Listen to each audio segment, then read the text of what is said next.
Greetings from Lusaka, Zambia. I'm Constance Injovu, Regional Coordinator for the East of Flowers Cross-Border Malaria Initiative. I would like to welcome you all here to the Jessie Flowers Foundation webinar, hosted in partnership with Harvard's Defeat.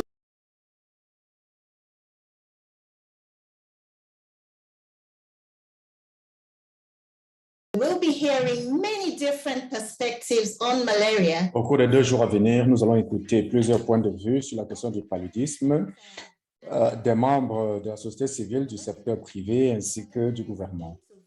Le webinaire sera organisé en 4 panels. Chaque panel aura sa question à examiner avec un temps imparti. Nous voulons réaliser quelque chose de nouveau aujourd'hui que nous allons traduire dans les actes au sortir du présent webinaire. À présent, permettez-moi de vous présenter Alexander Gordon, qui est directeur de programme de l'initiative Cross Border, qui va nous expliquer les questions relatives à la traduction et également qui va aborder d'autres questions techniques. À vous, Alex. Merci, Constance, et bienvenue à tous. À présent, je vais vous présenter toutes les questions relatives au webinaire. Si vous avez des questions liées à la technologie pendant ce webinaire, vous pouvez envoyer vos préoccupations à l'email qui est prévu à cet effet et cet email sera posté dans la boîte à discussion ou bien dans l'onglet questions-réponses. Vous pourrez également poser vos questions à travers l'onglet questions-réponses. Si vous avez une question, vous pouvez la poser aux panélistes ou alors à l'eau de la réunion. Donc, veuillez adresser ou indiquer le panéliste à qui votre question est indiquée. Le présent webinaire se déroule en anglais avec l'interprétation en portugais et en français. Donc, le webinaire va se dérouler en anglais. Et si vous êtes anglophone, vous n'avez pas besoin d'utiliser l'onglet interprétation. Mais si vous êtes francophone ou lusophone, vous pouvez cliquer l'onglet en forme de globe, choisir la langue de préférence. Et vous pouvez ne pas voir toutes ces caractéristiques en fonction du type d'écran que vous utilisez. Enfin, je voudrais que nous comprenions que l'Internet peut fluctuer et dans certains endroits où se trouvent les participants, la connexion peut ne pas être bonne. Les déclarations que vous voyez sont préenregistrées, mais dans certains cas, nous avons des intervenants présents et ils pourront répondre à vos préoccupations. C'est pour moi l'honneur de vous présenter le révérend Lunga qui va prononcer le discours d'ouverture. Révérend, à vous. Merci infiniment, Alex, de m'accueillir à cet événement. Je voudrais vous adresser mes chaleureuses salutations à vous, frères et sœurs en Christ.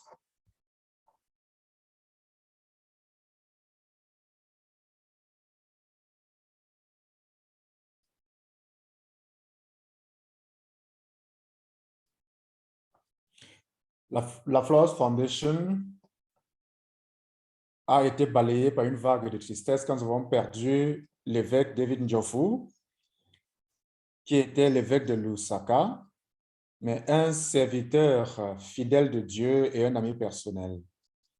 Il était un avocat des personnes les plus vulnérables et il a démontré, il l'a prouvé jusqu'à la fin de sa vie. L'évêque David avait été diagnostiqué d'un cancer, mais il n'avait jamais eu peur. Et il l'a démontré en effectuant un déplacement pour prendre part à une activité qui portait sur l'élimination du paludisme. Il s'agissait de la commémoration du programme Kao Palu en Zambie. Il était mon mentor dans cette initiative. Et la Zambie travaille en partenariat avec la Flowers Foundation. Et plus tard, mon diocèse a rejoint l'initiative. Et plus tard, avec d'autres partenaires, nous avons travaillé ensemble pour contribuer à l'élimination du paludisme. L'évêque David avait une certaine manière de présenter la lutte contre le paludisme dans un contexte théologique. Ce faisant, il a permis aux fantassins de mieux orienter leur lutte. Et il a amené son propre pays à mener à bien cette lutte. Et son Excellence, le président de la Zambie, a pris part à ses obsèques en reconnaissance des contributions que cet évêque a apportées dans la lutte contre le paludisme. Il a permis aux bailleurs de fonds et aux auteurs de cette initiative de comprendre davantage le dilemme auquel les bénéficiaires sont confrontés, c'est-à-dire des personnes qui n'ont pas pu aller à l'école parce qu'elles ont été affectées par le paludisme. Le directeur nous a amenés à comprendre combien les bénéficiaires sont reconnaissants des efforts qui sont déployés en leur faveur. Ce faisant, il a pu mettre en place un partenariat interreligieux. Et il s'agissait là de l'une de ses passions. Pour lui, les membres de toutes les religions devraient se réunir. Et en tant que leader d'église, il croyait à la puissance de guérison de Dieu. En réalité, il n'a pas été guéri lui-même du cancer, mais il était convaincu que les personnes atteintes du paludisme pouvaient guérir. Il a continué de lutter pendant qu'il était malade encore. Mon frère et ami a vécu dans la vérité et dans l'intégrité. Il a travaillé sans relâche, ce qui lui a d'ailleurs valu le surnom d'évêque paludisme. Nous continuons de nous inspirer de sa passion et de travailler sans relâche. Je reste convaincu que les communautés qu'il a visitées ont reconnu la qualité de son travail. Ses voisins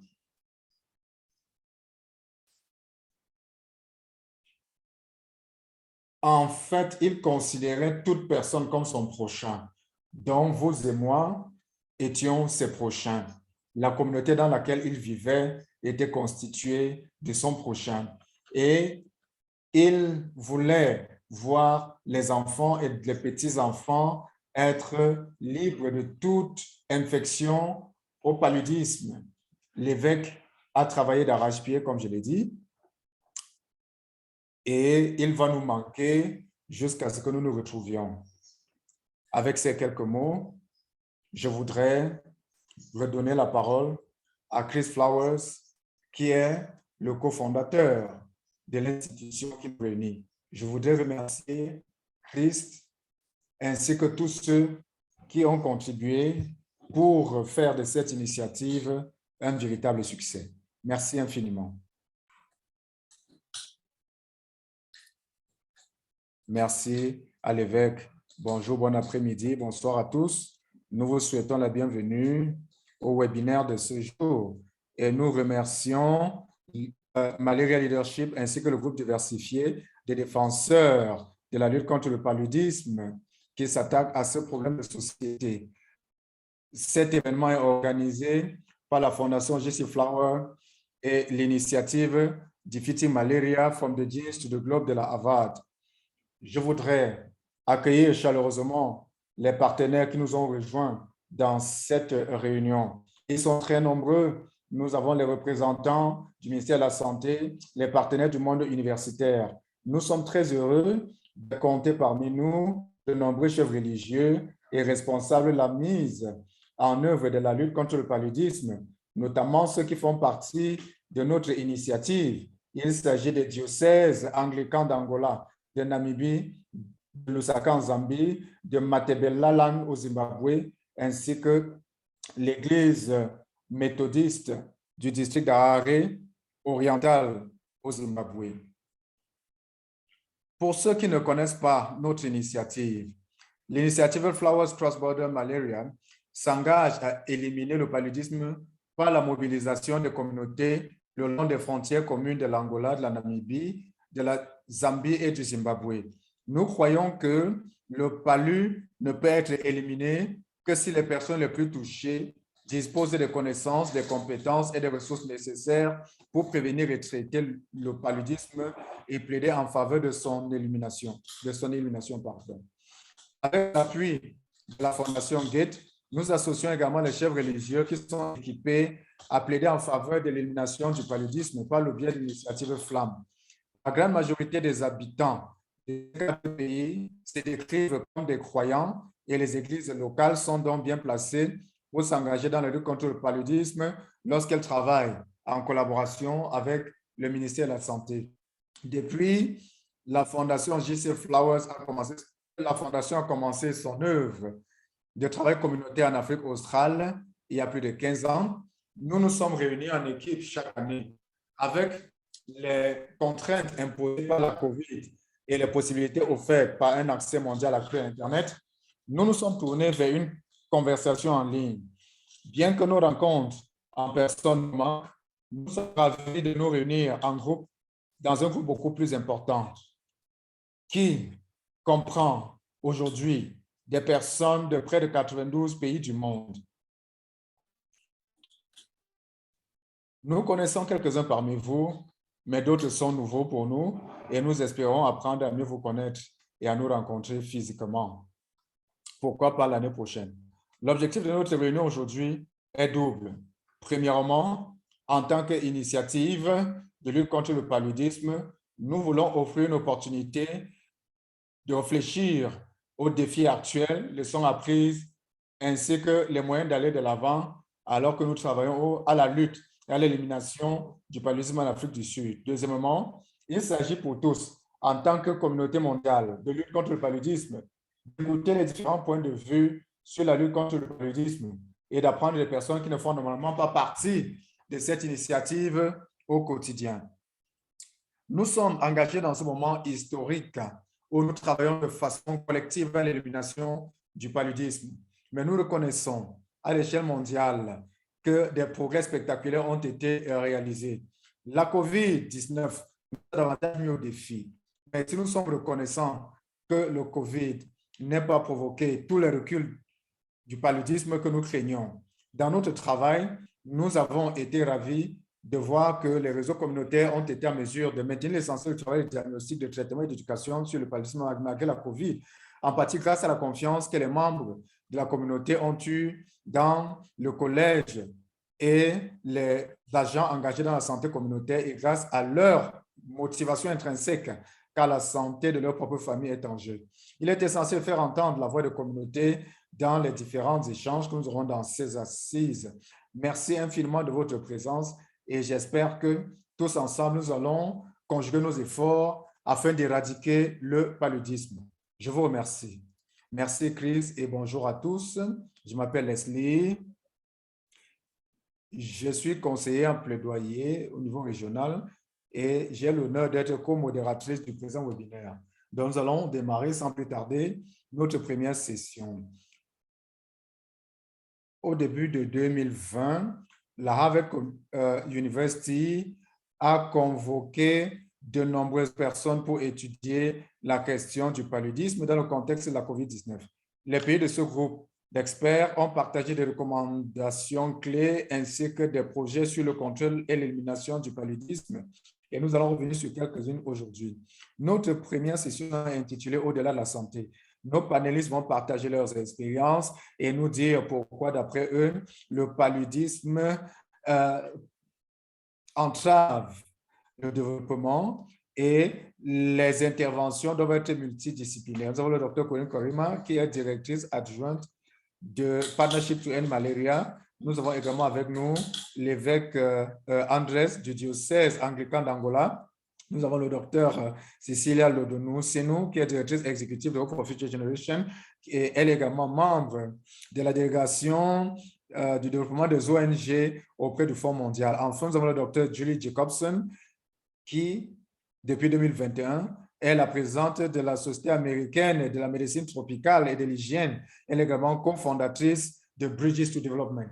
Sans plus tarder, je vais vous donner la parole À vous, Dr. Corinne, pour la suite, pour votre exposé notamment.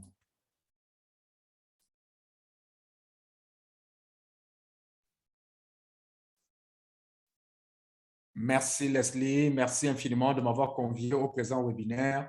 Chers amis, distingués collègues, il m'a été demandé de parler du paludisme comme défi au développement sociétal dont les solutions ne sont pas uniquement médicales, mais nécessitent une approche multisectorielle. J'ai divisé mon intervention en 3 points. Le premier consiste à vous présenter comment nous pouvons adopter une vue macroscopique pour voir comment le paludisme affecte la société. Le paludisme peut être une maladie, certes, mais il s'agit là d'une question de santé publique et nous savons que le paludisme est le principal problème de santé à travers le monde et constitue la principale cause de mortalité dans la plupart des pays en développement où des enfants et les femmes enceintes constituent les groupes les plus affectés. Lorsque nous essayons de regarder le rapport mondial sur le paludisme qui a été publié en décembre 2021, nous voyons le poids du paludisme avec 667 000 personnes qui sont arrachées à la vie à cause de cette maladie, et c'est en 2020. Il s'agit là de nos parents, de nos enfants, de nos mamans, et nous savons tous qu'ils auraient pu apporter une contribution au bien-être de nos familles, au développement de notre société, et j'en passe. Selon le rapport mondial sur le paludisme représente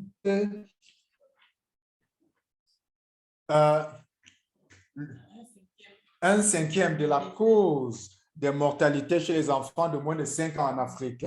Et également, il y a un coût médical parce que le paludisme réduit les revenus et a un impact dans la société. Le paludisme sévit particulièrement dans les zones tropiques et sous-tropiques pauvres dans le monde. Et nous savons tous que la pauvreté et le paludisme sont étroitement liés, étant donné qu'elles constituent la cause profonde de la pauvreté. Donc, le paludisme met à mal la vie dans les pays en développement et les communautés du monde qui sont pris au piège du cercle vicieux de la pauvreté.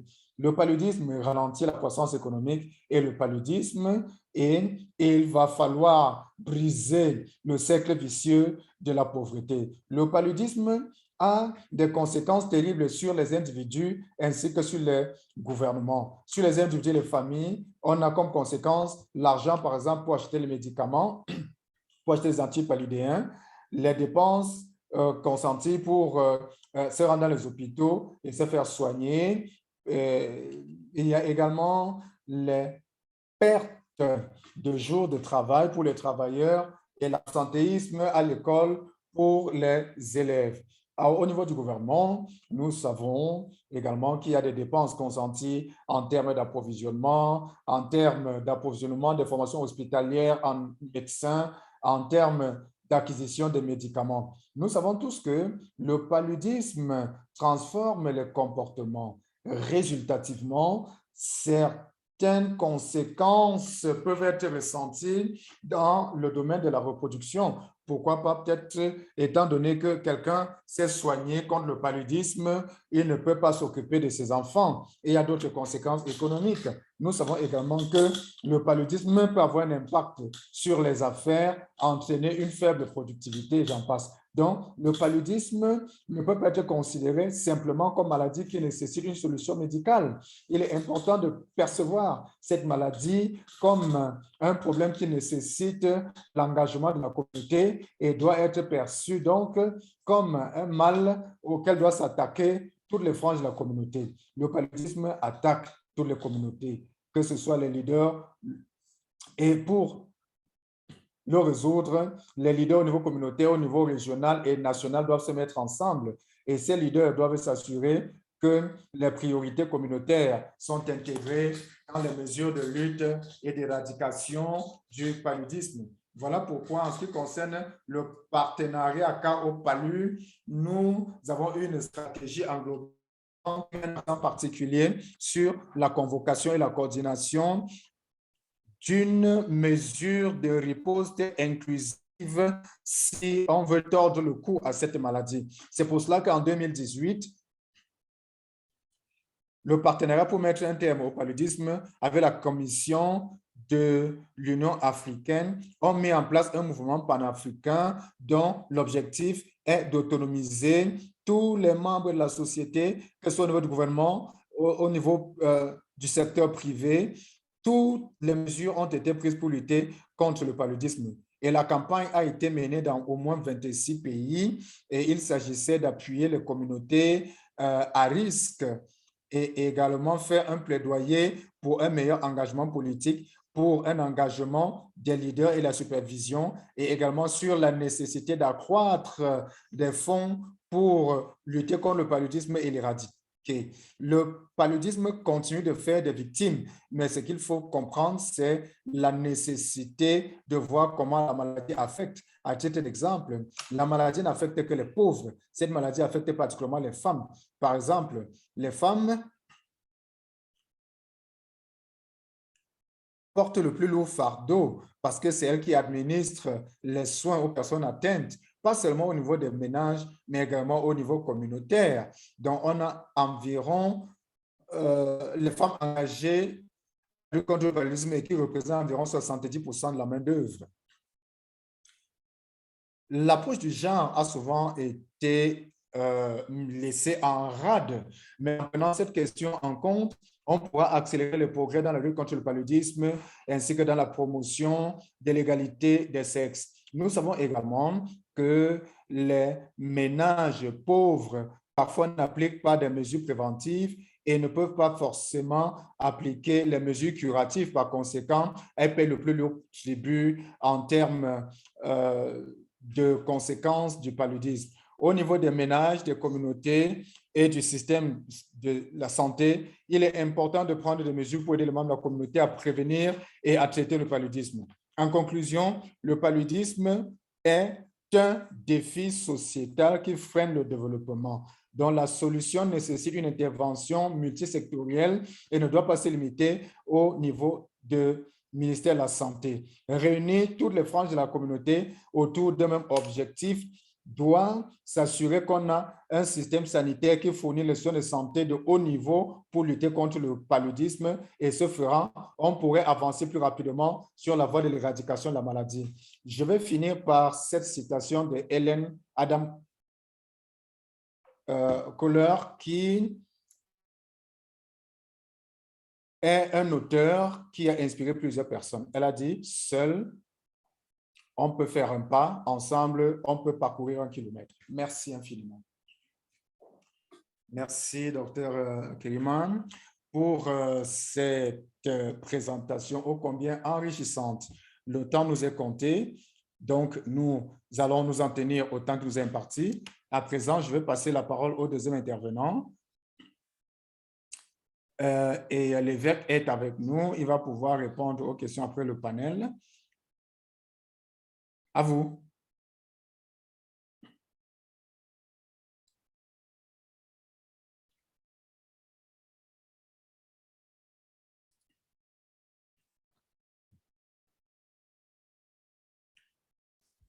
Le paludisme est une cause de mortalité chez les enfants particulièrement et chez les femmes. Il est important pour nous de nous mobiliser et de nous conscientiser et surtout de participer à cette lutte. Nous savons parfaitement que le paludisme existe et nous devons tous nous engager dans la lutte en vue de son éradication. Il ne s'agit pas simplement d'un travail qui incombe au ministère de la Santé ni aux infirmiers, mais nous ne pouvons obtenir des résultats probants que si nous, leaders religieux et la communauté, jouent chacun son rôle pour lutter contre le paludisme.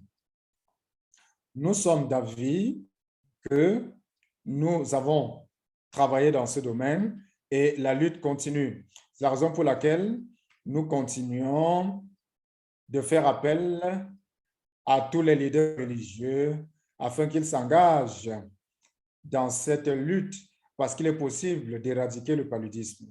Avec cette maladie, nous avons pu éradiquer notre maladie, pourquoi pas le paludisme? Nous sommes appelés à le faire.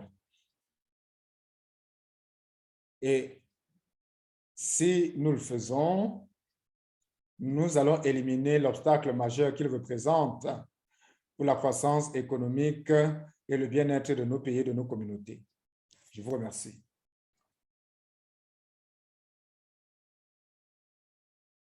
Merci. Le projet intervenant est le docteur Cicina. Docteur Cecilia, à vous. Merci infiniment. Bonjour, bon après-midi, bonsoir. Mon sujet est le rôle essentiel que les femmes et les filles doivent jouer dans la lutte contre le paludisme et je me félicite de partager quelques expériences avec vous et surtout d'aborder cette question. Le genre joue un rôle essentiel dans la détermination des risques et des impacts. Résoudre le problème d'égalité des genres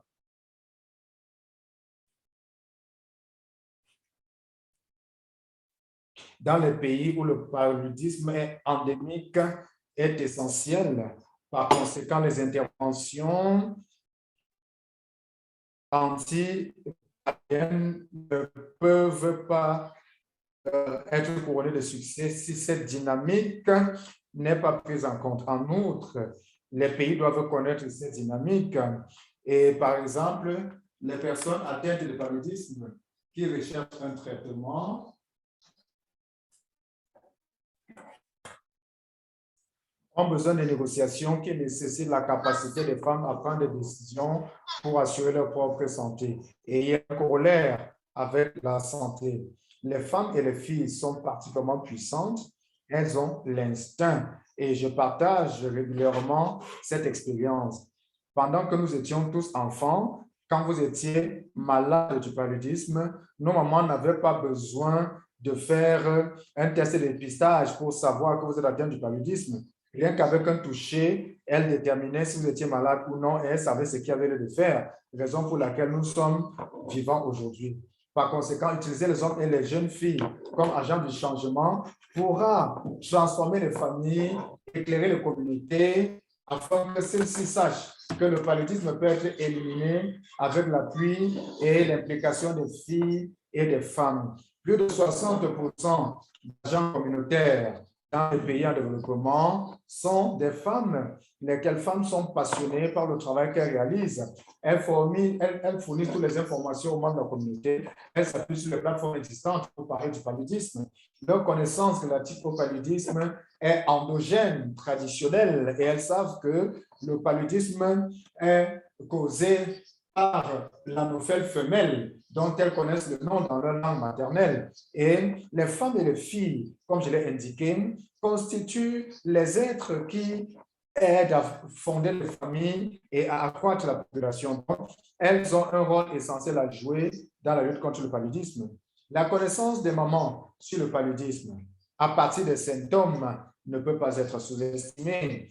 La maman n'a pas besoin de se rendre à l'hôpital et surtout, la plupart savent ce qu'il y a lieu de faire. Nous savons tous ce que nos mamans faisaient. À l'époque, ce qu'elles faisaient, c'est lorsque la température monte, elles savaient qu'il y a des parties du corps qu'elles devaient toucher et quand ces parties du corps sont touchées, alors la température retombe. Et donc, ces compétences que les femmes traditionnelles avaient contribué à l'avancée que nous avons réalisée aujourd'hui.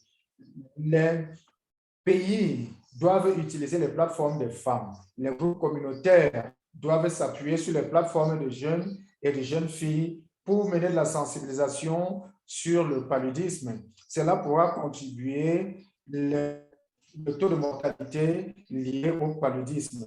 Dans nos églises, nous avons déjà quelques retombées. Nous avons des groupes religieux, des groupes de femmes qui ont leur plateforme que nous pouvons utiliser pour communiquer sur le paludisme.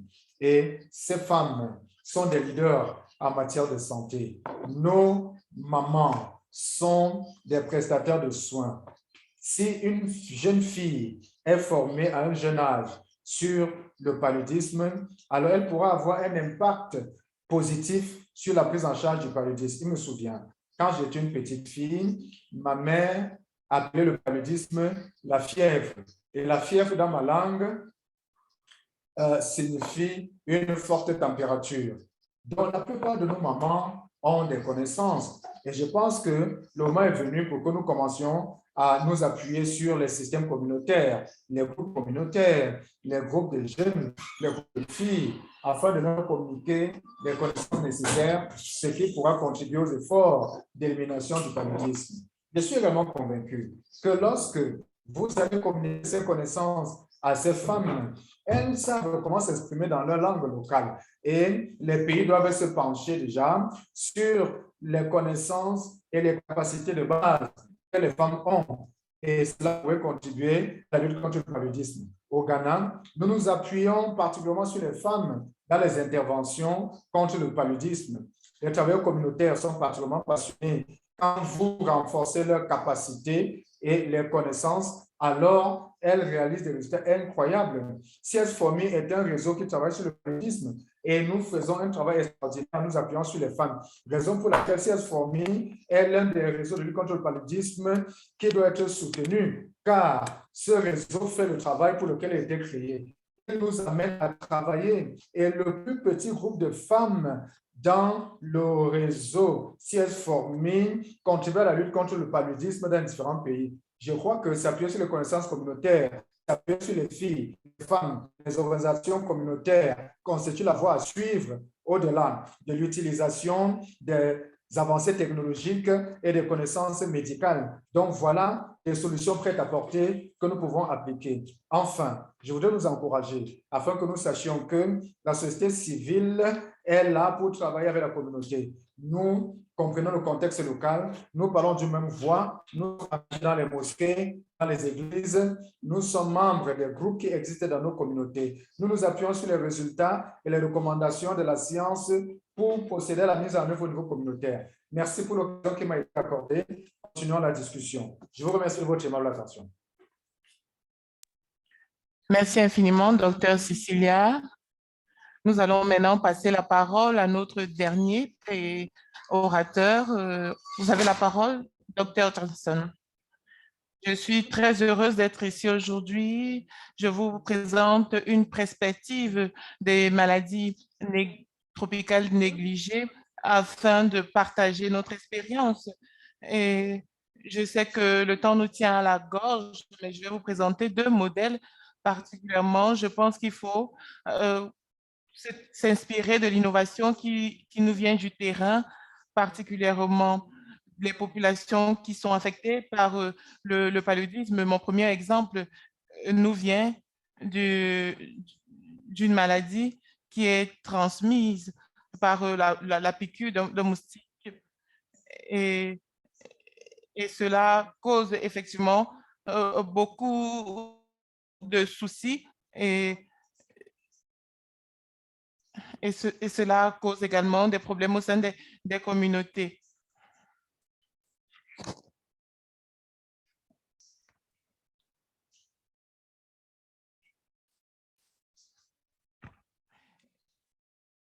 Hello, drugs. Il n'y a également pas de vaccin, il n'y a pas de diagnostic. Les communautés ont également pu identifier le problème et ont pu traiter cette maladie. Mais très rarement, les populations peuvent trouver, des populations peuvent trouver des solutions elles-mêmes. Alors, je pense que nous devons nous appuyer sur les communautés afin de nous inspirer de leurs techniques et stratégies afin de pouvoir lutter contre cette maladie. Alors, je pense que cela nous permet de nous appuyer sur l'innovation, notamment au niveau local. Mon deuxième exemple d'innovation locale nous vient, par exemple, de ce pays. Nous devons également nous appuyer de la digitalisation, comme l'avons montré lors de la conférence. Et nous avons pu alors travailler avec les communautés, créer des contacts qui nous ont permis d'arriver à l'immunisation complète. Et nous avons pu travailler avec des milliers de personnes au niveau national et infranational et avec plus de 100 pays afin de partager les programmes.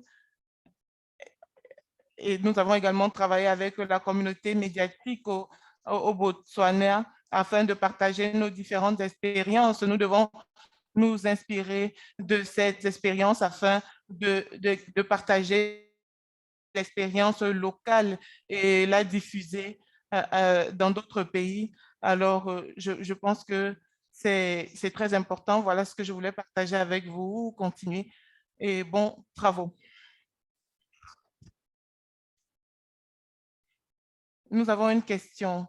En raison des contraintes liées au temps, la question qui revient toujours est le lien entre le paludisme et la pauvreté. Le paludisme est une source de pauvreté et également, en raison du paludisme, on ne peut pas facilement venir à bout de la pauvreté. Alors nous pensons qu'il faut d'abord s'attaquer à la pauvreté avant d'éradiquer complètement le paludisme, parce que le paludisme est une maladie de la pauvreté. Alors, que pensez-vous de cette question? Est-ce que vous avez des exemples qui peuvent être parlants et qui peuvent également servir de cas d'école pour tous les autres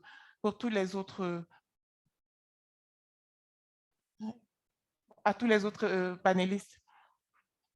En effet, nous avons travaillé, par exemple, dans les maladies tropicales négligées. Et ces maladies sont des causes de pauvreté parce qu'elles empêchent les populations d'aller à l'école, elles les empêchent de se déployer, elles empêchent de se développer, elles volent en fait leurs revenus. Et elles empêchent également les enfants même d'aller à l'école et ces enfants deviennent complètement inactifs. Alors, nous pensons qu'il faut d'abord s'attaquer au paludisme afin que les populations puissent être autonomes et économiquement développées.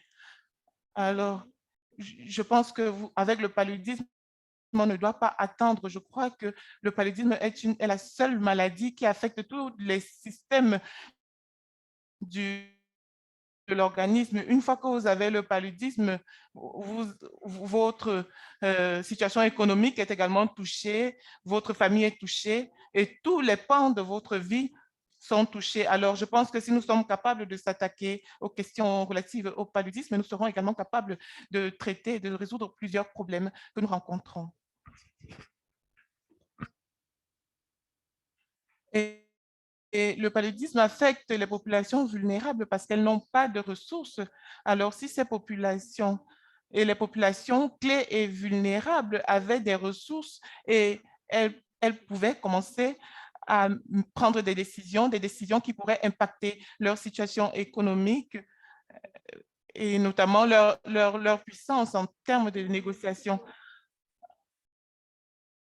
Docteur Cecilia, ainsi que le docteur Julie l'ont dit avec justesse, la pauvreté et le paludisme sont intimement liés et nous l'avons vu, quand quelqu'un est malade, il doit accroître les revenus en termes de médicaments, il doit dépenser, il doit aller dans une formation sanitaire et cela a un coût. Et je pense que nous devons alors promouvoir l'utilisation des moustiquaires pour réduire les dépenses. Merci infiniment, merci au panel. Nous allons maintenant aller vers un autre panel. Merci infiniment. Notre prochaine discussion de panel sera axée sur les systèmes de santé. Nous savons que les systèmes de santé sont essentiels et nos panélistes vont se pencher sur le fait que les systèmes de santé compétents sont importants également pour lutter contre le paludisme.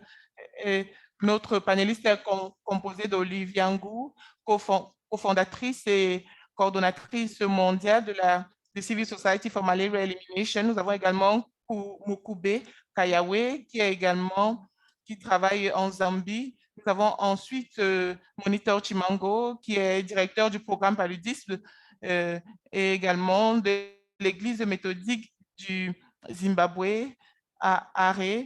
Olivia, vous avez la parole. Merci infiniment.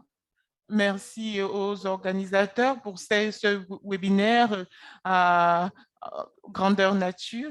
Je suis très heureuse d'être avec vous aujourd'hui.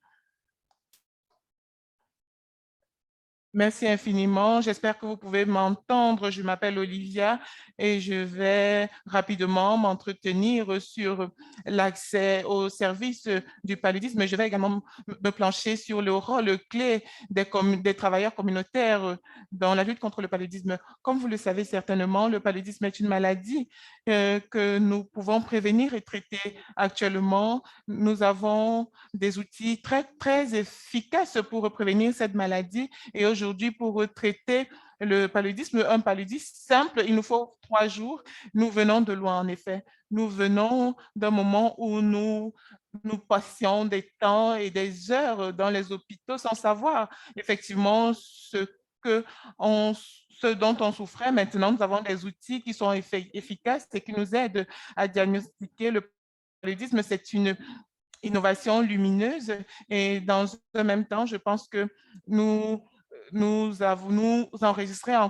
enregistrons encore un taux élevé de décès et de cas. Et nous nous demandons pourquoi ce taux est encore élevé en termes de mortalité, simplement parce qu'il y a des groupes de personnes que nous n'arrivons pas à toucher, il y a des communautés qui n'ont pas encore accès à ces outils extraordinaires dont nous possédons et nous devons faire des efforts pour combler ce fossé abyssal. Nous devons également nous assurer que toutes les populations ont accès aux services de santé, de lutte contre le paludisme de qualité. Et j'insiste sur le mot qualité parce que nous savons que généralement dans certaines communautés, dans certains quartiers, il y a des médecins, des faux médecins, passez-moi l'expression, et souvent ils sont également entourés de certains outils, des outils qui sont complètement inefficaces. Alors je pense que les organisations de la société civile, telles comme Dr Corinne l'a dit, nous devons maintenant nous départir d'une approche médicale maintenant pour s'attaquer, pour embrasser une approche sociétale afin de toucher toutes les pesanteurs qui affectent la lutte contre le paludisme au niveau social. Ces pesanteurs peuvent être financières, sociales, culturelles, physiques et même des barrières en matière de genre, comme l'a dit Cécilia. Maintenant, en examinant toutes ces barrières, nous devons également identifier les groupes qui ont besoin de services afin de développer des réponses en faveur de la lutte contre le paludisme. Et nous ne devons pas avoir une approche unique, mais nous devons avoir des réponses ciblées et qui répondent effectivement aux besoins des communautés. Et nous devons également nous assurer que la diversité et la spécificité des contextes soient effectivement pris en compte. Et nous devons tenir compte de cela lorsque nous développons des réponses contre le paludisme. Et nous pouvons le faire si nous travaillons avec les représentants d'autres communautés. Si nous sommes sur un même diapason, nous devons alors nous engager significativement à concevoir une réponse qui sera critique, importante et qui sera également contextuelle. Nous devons également nous assurer que nous ne sommes pas seulement en train de produire des services, nous devons également nous impliquer dans l'évaluation, le suivi-évaluation, dans le travail sur le terrain. Tout cela va permettre de renforcer notre système communautaire. Et comme nous le savons tous, l'importance des systèmes de santé compétents n'est plus à démontrer. Et je pense que nous devons également mettre sur pied des systèmes de santé embêtants afin de pouvoir toucher et cibler les communautés avec lesquelles nous devons travailler.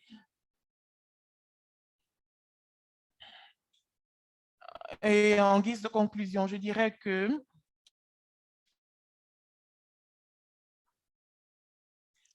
nous devons travailler avec les travailleurs communautaires et saluer le travail d'arrache-pied, le travail extraordinaires qui le abattent sur le terrain. Nous devons les accompagner parce que souvent, ils ne font pas partie du système de santé. Souvent, ils ne sont pas reconnus. Souvent, ils n'ont pas un statut juridique.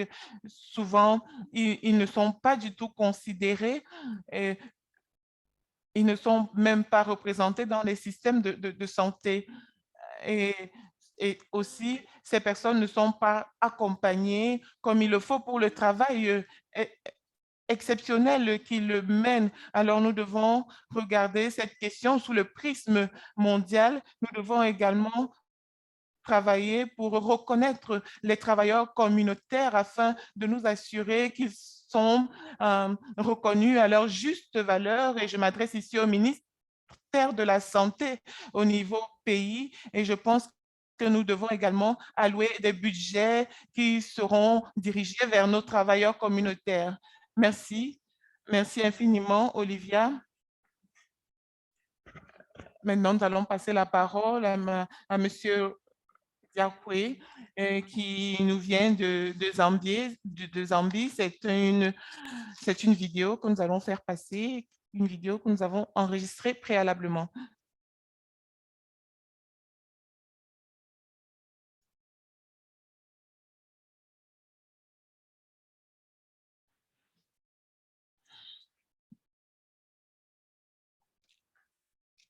Je m'appelle Mokobui Kawaye. Je suis médecin depuis 20 ans. Et maintenant, je suis à ma 26e année.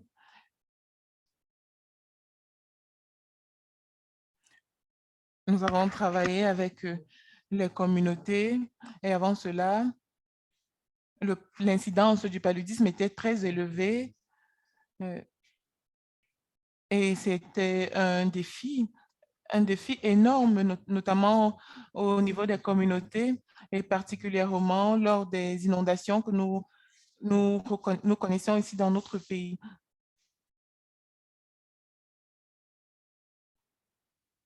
À cette période, nous n'avions pas de personnel compétent et nous n'avons pas de savoir-faire, des compétences techniques. Nous n'avons pas également un personnel qualifié et nous ne pouvons donc pas offrir des services tels que le traitement et la pulvérisation. Quand nous avons commencé à le faire, nous avons commencé à avoir un changement et nous avons enregistré un niveau d'acceptation élevé au niveau de nos communautés. Et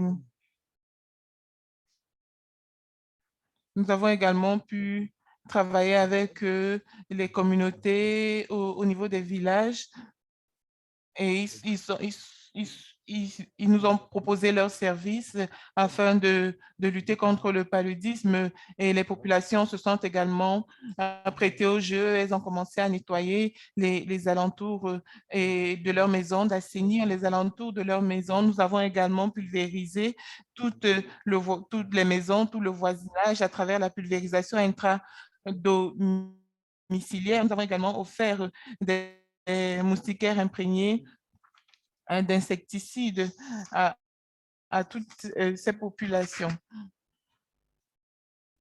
L'accessibilité aux tests a également été vulgarisée et je pense que nous avons atteint les objectifs de la lutte contre le paludisme dans notre pays.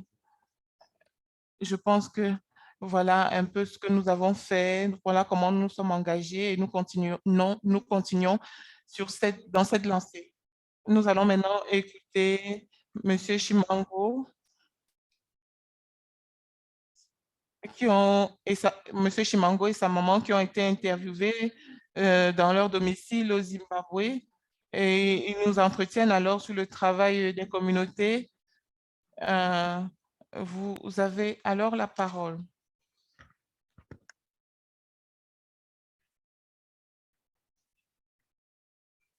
Au Zimbabwe, la lutte contre le paludisme continue et offre alors l'accès à la sensibilisation, à la prévention, alors que le traitement est disponible dans plusieurs régions du pays et même dans des lieux reculés. Il y a le besoin de fournir un accès au traitement est également présent. Nous travaillons alors avec les travailleurs communautaires tels que M. Chimango qui a abandonné son travail pour fournir la sensibilisation et également pour offrir des services de traitement. Et il travaille également avec sa maman dans cette œuvre. Nous avons commencé dans notre quartier et au début, nous avons pu toucher les personnes atteintes de fièvre et de céphalée et pendant plusieurs jours. Également, mon époux a été touché par le paludisme et nous sommes rendus dans une formation sanitaire. Après avoir été testé positif au paludisme, il est resté dans cette formation sanitaire, mais un jour, j'ai reçu un appel de mon père et de mon jeune frère faisant état de ce que ma maman ne se sentait pas bien.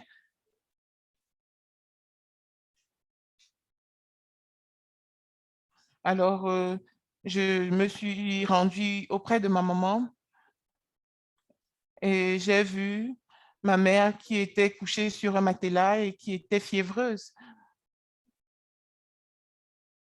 Nous avons décidé de prendre un véhicule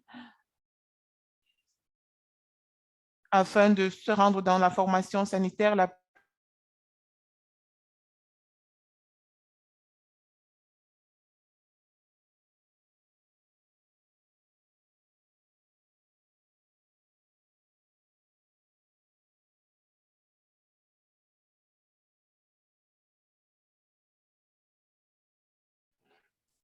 nous avons dû prendre notre véhicule et nous avons changé notre argent afin de pouvoir payer le véhicule.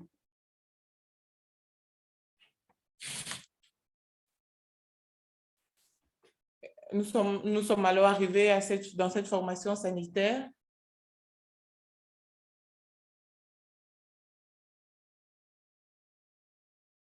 Et lorsque nous sommes arrivés, nous avons rencontré les médecins.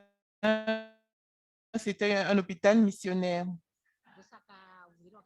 Les médecins se sont déployés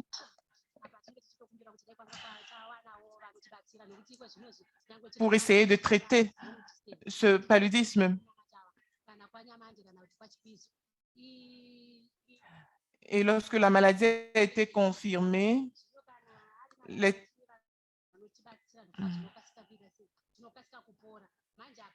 on a fait appel à des travailleurs communautaires. Et lorsqu'ils sont arrivés,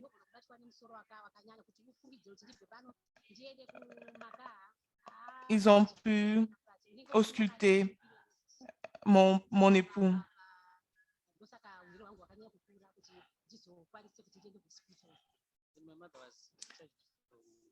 Et lorsque ma mère est sortie de l'hôpital, nous avons dû prendre notre véhicule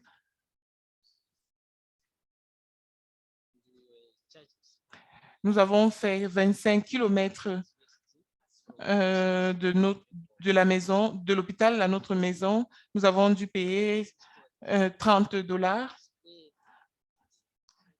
Et à partir de cette expérience, j'ai décidé qu'il fallait que je sois un travailleur communautaire. Et jusqu'à présent, je travaille avec l'association Flowers et l'initiative Flowers afin d'améliorer l'accès aux tests et aux traitements, au dépistage et au traitement. Modingo et ses collègues travaillent pour faire reculer le paludisme. Ils travaillent dans 10 régions de cette localité et ils fournissent alors des services de sensibilisation, de dépistage et de traitement à plus de 50 000 foyers. Ces travailleurs de communautaires ont déjà traité plus de 4 000 personnes avant que le paludisme devienne cérébral.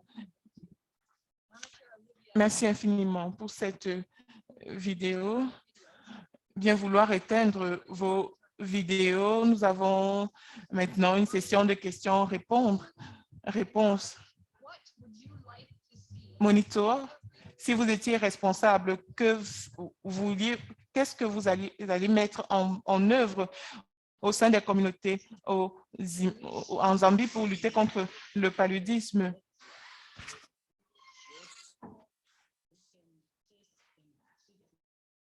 Je pense que les travailleurs communautaires doivent être capables de traiter et de faire des dépistages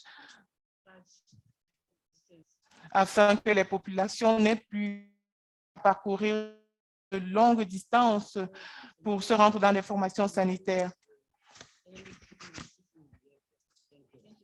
Et je vais également, à travers la sensibilisation, changer les mentalités des populations. Comment vous savez qui doit s'occuper d'une mission ou d'une autre? Je pense, par exemple, qui doit s'occuper des questions de sensibilisation, par exemple. Je pense que c'est une question très pertinente. Nous savons que nous avons des programmes de lutte contre le paludisme nationaux qui sont aux avant-gardes de cette stratégie, mais je pense que nos programmes doivent inclure les communautés qui sont affectées par ces interventions. Si nous prenons par exemple l'expression « rien sans nous », rien pour nous sans nous, je pense que les communautés doivent être prises en compte afin de s'assurer que les bénéficiaires, notamment les communautés, soient effectivement pris en considération et même impliqués. Je pense qu'il est important de consulter les populations, les dirigeants religieux et même les chefs afin d'entendre leur point de vue et de mettre sur pied de meilleures stratégies et de meilleurs messages. Alors, je pense que nous devons travailler de façon inclusive et nous assurer que les communautés que nous ciblons sont partie intégrante du processus de décision. Merci infiniment, Olivia Mokoubé et les autres. Merci. Merci infiniment. Notre prochain panel met un accent particulier sur le leadership. Le contrôle et l'élimination du paludisme nécessite un effort conjoint au niveau national et au niveau régional. Nous allons écouter différents groupes de leaders qui feraient la voie vers l'élimination du paludisme. Et nous avons Miraveke Etessen, qui est président de Malaria Initiative à USAID. Nous avons un groupe de leaders religieux de Flamme Zambie, ainsi que M. Brian Jita, qui est le responsable Afrique de l'Est de Amayut Advisory Council et directeur général de Founder Think IT Limited. Nous avons également Monica Mboula, coordinatrice du programme du diocèse anglican de Lusaka, de l'initiative Cross-Border Malaria. Et enfin, nous avons Nevi Isdale, qui est ancien président et directeur général de Coca-Cola et cofondatrice de Flowers Cross-Border Malaria Initiative. À vous. Mira, merci. Bonjour, bon après-midi, bonsoir. Je vais commencer cette session sur le leadership en indiquant que l'élimination du paludisme sera impossible si les différents acteurs n'interviennent pas dans les différents pays. Nous avons par exemple les plans opérationnels dans les pays qui constituent la cheville ouvrière des programmes élargis de vaccination et les programmes de lutte contre le paludisme, ainsi que les stratégies de lutte contre le paludisme. nous avons besoin d'une collaboration forte, pas seulement avec les gouvernements, les bailleurs de fonds, mais également les organisations privées telles que les organisations religieuses et les organisations communautaires. Nous le faisons pour nous assurer que les interventions peuvent être réalisées au niveau des communautés, au niveau des districts, des provinces, pour amener la population à avoir accès aux soins contre le paludisme. Comme l'a dit Olivia, les communautés doivent être impliquées dans les activités de lutte contre le paludisme. Nous appuyons également sur nos co-leaders pour qu'ils nous disent si nous ou les autres bailleurs de fonds internationaux ne font pas les choses selon les règles de l'art ou est-ce qu'il y a des lacunes dans nos initiatives. Nous ne pouvons pas atteindre cet objectif sans avoir un leadership multinational fort. C'est l'une des raisons pour lesquelles nous avons mis un accent sur les EMC qui seront mis en œuvre dans les différents pays. Et il s'agit d'un groupe qui prend en compte les organisations religieuses, les parlementaires et le secteur privé pour combler les écarts en termes de financement. Et cet effort est essentiel pour maintenir la dynamique de financement. PMI 2021-2025, en ce qui concerne sa stratégie, souligne à grands traits l'investissement local et surtout le partenariat interpays et intercommunautaire, ce qui pourrait contribuer davantage à la lutte contre le paludisme. Je vais partager quelques exemples sur la manière dont nous procédons. Premièrement, que ce soit au niveau national, au niveau du district, les compétences doivent être renforcées dans la lutte contre le paludisme. Nous avons appuyé, par exemple, l'Angola, et pour la toute première fois, des études ont été faites pour soutenir les systèmes de lutte contre le paludisme.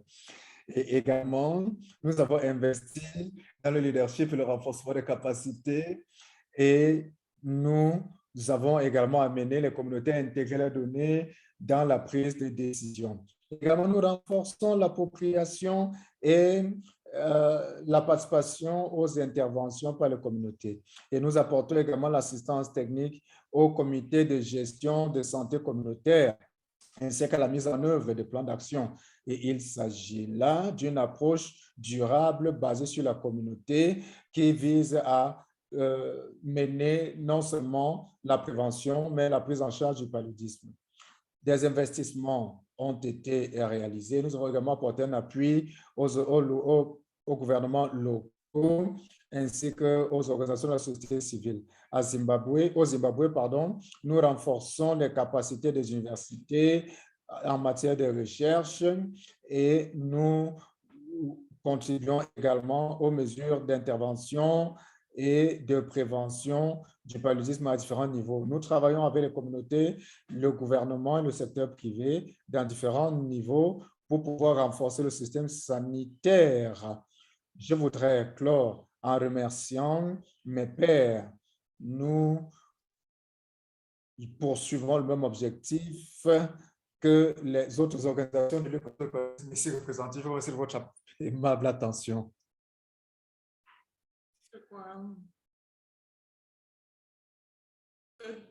Nous allons écouter les leaders religieux qui font du plaidoyer en faveur de l'accroissement du financement dans la lutte contre le paludisme. À vous, Madame Oudenda, pour présenter les leaders religieux.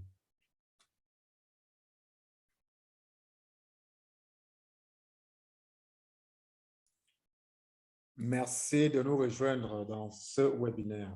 FLIM est un réseau de leaders religieux en Zambie qui font entendre leur voix pour lutter contre le paludisme au niveau national et sous-national. Nous représentons environ 90% des Zambiens qui appartiennent à une religion, fût-elle chrétienne ou musulmane. Nous apportons la motivation morale et nous soutenons également le fait que les avancées dans la lutte contre le paludisme ont eu un rôle majeur et plusieurs outils développés sont utilisés aujourd'hui pour lutter contre le paludisme. Et FLAM utilise son piédestal pour contribuer ou appeler à l'éradication du paludisme. Avec le Centre national pour l'élimination du paludisme, FLAM a pu à travers leurs interventions conjointes, impulser la dynamique vers l'éradication du paludisme et également vers la nécessité de combler les écarts de financement. Et on a pu mobiliser près de 5,6 millions de dollars américains. Et près de 3 millions de dollars ont été consacrés à l'acquisition de médicaments. Ils ont également contribué à la résolution des problèmes au niveau local pour s'assurer que, en ce qui concerne par exemple les moustiquaires imprégnés, que ces moustiquaires soient fournis. En ce moment, en Zambie, il y a des leaders religieux qui prennent part à cette coalition. À présent, nous allons écouter les leaders religieux dans leur intervention. Merci.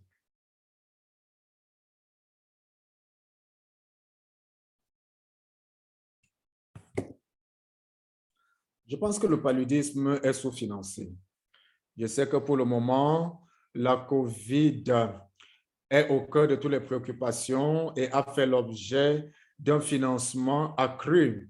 Je pense que nos politiques doivent commencer à considérer la question du paludisme comme un problème important qui nécessite beaucoup d'interventions et de ressources. Au moment où ils élaborent les budgets des différents pays et mobilisent des ressources extérieures, ils doivent davantage consacrer des ressources aux campagnes de lutte contre le paludisme parce que le paludisme tue plus que la COVID. Quand on parle du palud, il s'agit là de l'une des questions de santé publique que nous avons négligées récemment en raison des complications médicales que d'autres maladies imposent. Et déjà, avec l'avènement de la COVID-19, il y a une tendance que nous avons développée qui est celle de penser que le paludisme a été éradiqué. Mais croyez-moi, il s'agit là d'une maladie, avec un taux de mortalité le plus élevé, en particulier chez les femmes et les enfants. En tant qu'Église, nous avons un public important et par conséquent, nous avons une voix qui fait large écho en matière d'influence des pensées. Donc, il nous revient à nous, responsables des églises, de nous mettre en partenariat avec le ministère de la Santé pour tordre le cou à cette maladie dévastatrice. Nous nous sommes rendus compte de ce que la foi sans intelligence est handicapante et que la science sans la foi est ruine de l'âme. Nous devons jouer un rôle important en matière de sensibilisation de nos membres. Nous devons les sensibiliser à l'éradication des moustiques. Nous demandons à nos membres de dormir sur les moustiquaires imprégnés. Nous, en tant que responsables des groupes religieux, avons un rôle à jouer et le gouvernement pense que ce réseau peut être utilisé. Donc, les leaders religieux peuvent influencer la population plus que tout autre leader, raison pour laquelle nous sommes réunis cette semaine. S'il s'agit ici d'une avancée intéressante et nous avons l'occasion de discuter avec les leaders religieux et partager des idées. Les musulmans seuls ne peuvent pas mettre un terme au paludisme, mais si nous nous mettons ensemble, nous pourrons atteindre cet objectif. Parce que, comme le dit ce dicton chez nous, une seule main ne peut attacher un fardeau. Merci infiniment. Nous allons écouter Brian Gita. À vous la parole, Monsieur Brian Gita. Merci infiniment.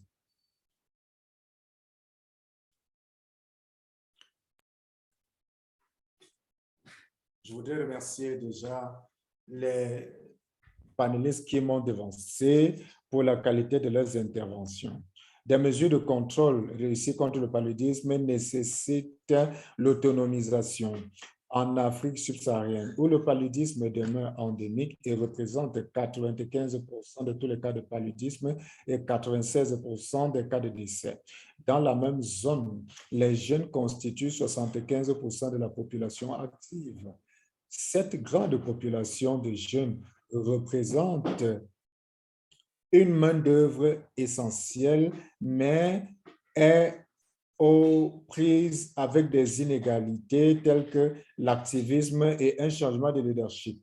Donc, cela indique clairement la nécessité d'investir des ressources dans le domaine du renforcement des capacités, des financements, de la construction des infrastructures, des bio-infrastructures, notamment la mise à disposition d'autres outils, Internet, et il est également important de développer des stratégies pour autonomiser les jeunes afin qu'ils participent à la lutte contre le paludisme. Nous devons fortifier les jeunes et nous devons évoluer sur la base de la même vision, ce qui peut nous aider à mettre en place un groupe multidisciplinaire de jeunes qui peuvent définir des stratégies pour mettre un terme au paludisme. Cette initiative peut nous aider également de conjuguer nos efforts. En réalité, c'est le travail que fait l'Alliance africaine de lutte contre le paludisme et nous avons plusieurs antennes à travers le continent. Ces organisations de jeunes peuvent travailler sur les questions de plaidoyer, de communication, d'innovation et également d'actions diverses pour éliminer le paludisme. Plus de 3000 jeunes personnes sont recrutées, dont près de 1000 ont été formées par Malaria Advocacy et ont été formés sur les questions de plaidoyer, de leadership, de gestion de finances, de mobilisation dans différents pays. Ces jeunes font la sensibilisation sur l'élimination ainsi que les écarts qui demeurent. À titre d'exemple, pendant la journée mondiale de lutte contre le paludisme, nous avons organisé une table ronde à laquelle ont participé près de 280 participants qui sont venus examiner la question du paludisme. Nous avons également organisé un autre événement de plaidoyer sur Twitter et nous avons des campagnes sur Twitter où nous avons touché près de 2000 personnes. Ceci dit, les jeunes doivent accélérer la mobilisation à travers des moyens tels que les réseaux sociaux, les discussions entre pairs et l'engagement communautaire. Nous devons avoir un plus grand nombre de jeunes engagés dans les campagnes liées au paludisme et à son élimination. Et ce faisant, nous pourrons continuer le travail de sensibilisation. Les jeunes doivent être autonomisés afin de pouvoir travailler avec les communautés et appliquer les stratégies, s'appuyer par exemple sur les cliniques communautaires. Toujours au niveau communautaire, les jeunes doivent créer un certain niveau de reddition de comptes, ce qui nécessite la connaissance des missions, des programmes de lutte contre le paludisme et comment est-ce que ces programmes peuvent être répercutés au niveau des communautés. Les agences communautaires doivent continuer d'étudier des voies et moyens pour apporter un appui aux communautaires et rendre durable l'impact qui a été atteint jusqu'à présent. Nous devons également être engagés dans le plaidoyer politique, toucher du doigt les difficultés qui ont été soulignées par les différentes organisations. Et enfin, les jeunes doivent rester innovants. L'innovation et la science continueront de jouer un rôle pivotal dans la lutte contre le paludisme. Nous devons continuer à tous les niveaux de développer des idées pour parvenir à l'éradication du paludisme. Merci de votre aimable attention. Merci, Brian. À présent, vous allez écouter Monica Mvoula.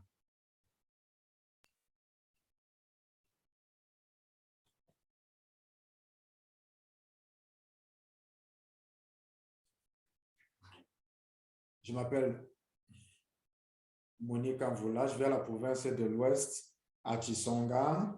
Je dirige l'initiative Cross Border contre le paludisme et je suis coordinatrice du programme.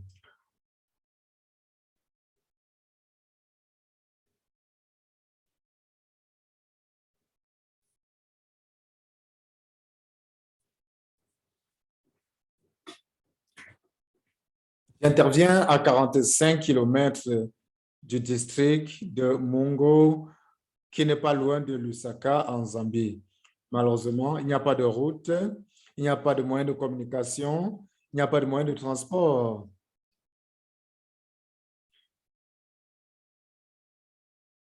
Nous utilisons les charrettes sur la zone continentale et les pirogues pour traverser les cours d'eau.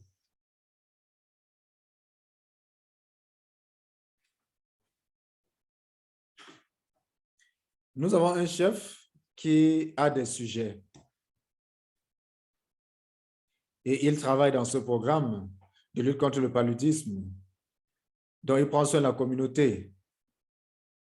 Il sait qui est malade. Il assure le suivi pour demander aux patients s'ils sont rentrés au centre de prise en charge ou s'ils ont contacté les travailleurs communautaires. Il leur demande s'ils ont reçu leur traitement, s'ils ont pris leurs médicaments. Il convoque des réunions mensuelles au niveau du village. Après avoir examiné les questions traditionnelles, il se penche sur les questions sanitaires. Il avait l'habitude de chanter comme vous entendez.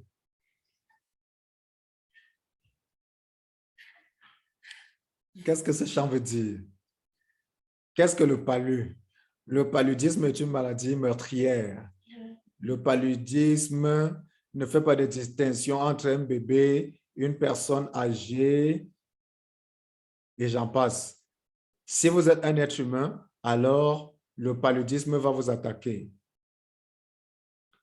Nous avons également Queen, dont les parents sont cultivateurs. Queen ne se sentait pas bien pendant un moment et quand nous lui avons rendu visite, son père n'était pas content de nous voir. Il ne nous a pas permis de faire un dépistage du paludisme. Alors, on s'est demandé que faire. On lui a dit, Queen, on a besoin d'aide.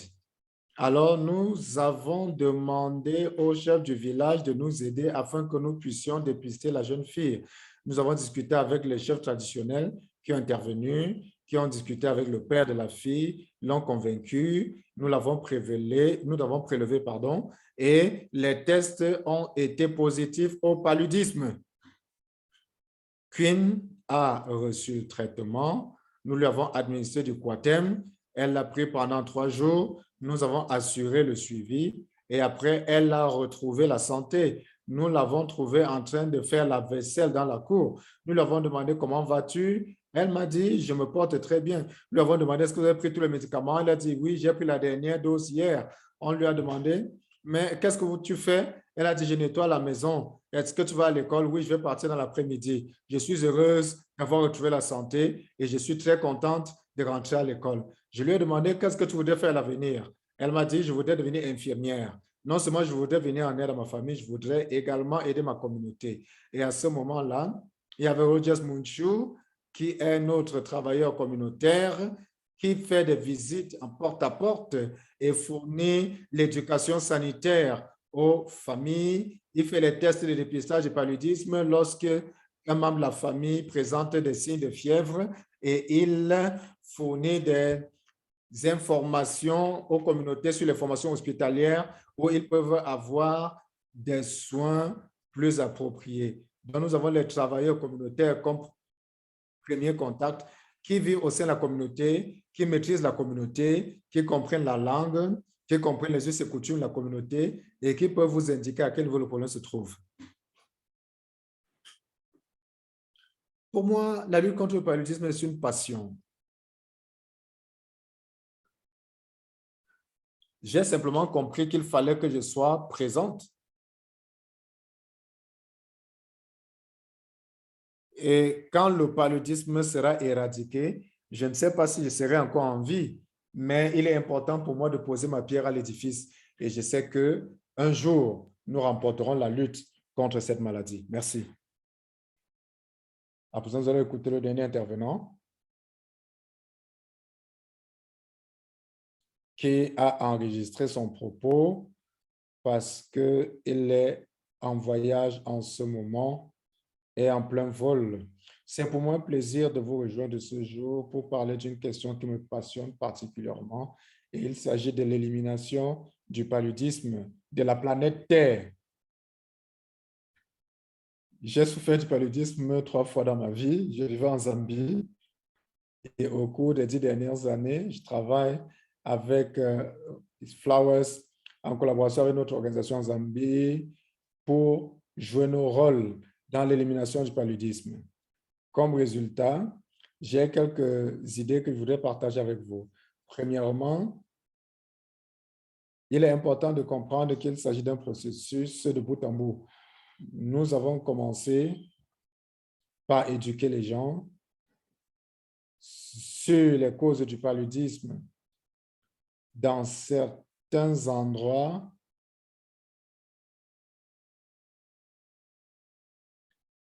certains ne connaissent toujours pas quelles sont les causes du paludisme. Il est important de revenir à l'origine. Il faut également penser comment discuter avec la population afin qu'elle comprenne mieux quel est le moustique qui transmet le paludisme. Et nous avons également la distribution des moustiquaires imprégnés parce qu'il s'agit là du principal moyen de lutte contre le paludisme à travers le monde. Alors, il faut éduquer la population. Elle doit savoir que quand on lui donne une moustiquaire imprégnée, ce n'est pas pour orner la chambre, mais c'est pour dormir à l'intérieur pour se protéger des piqûres. Je vois également le fait que nous sommes plusieurs organisations qui travaillent de façon peu coordonnée. Nous devons travailler avec les autorités sanitaires ainsi qu'avec des personnes sur le terrain. Nous aurons une solution efficace si nous comprenons que nous sommes engagés dans un processus et deuxièmement, si nous prenons ou si nous engageons dans les différentes initiatives qui se mettent en œuvre dans différents pays.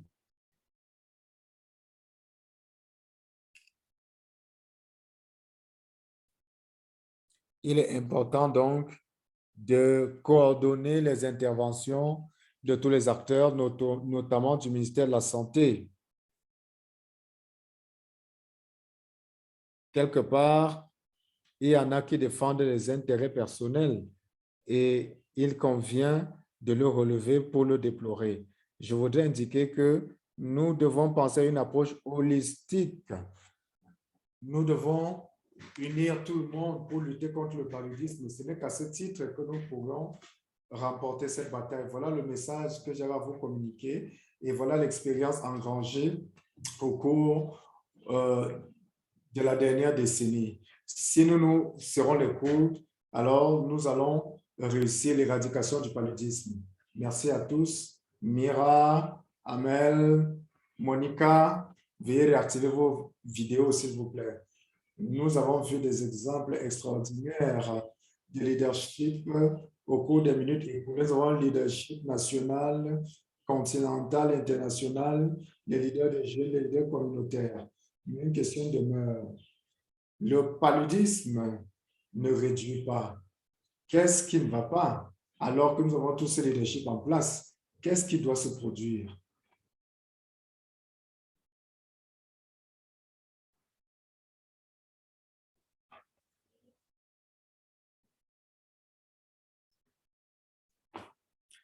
Merci Rebecca.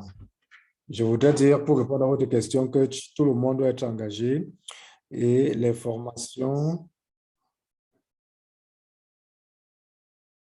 doivent également être réalisées pour les interventions au niveau communautaire parce que les hôpitaux ne peuvent pas apporter une réponse holistique. Or, les agents communautaires peuvent toucher les différentes populations.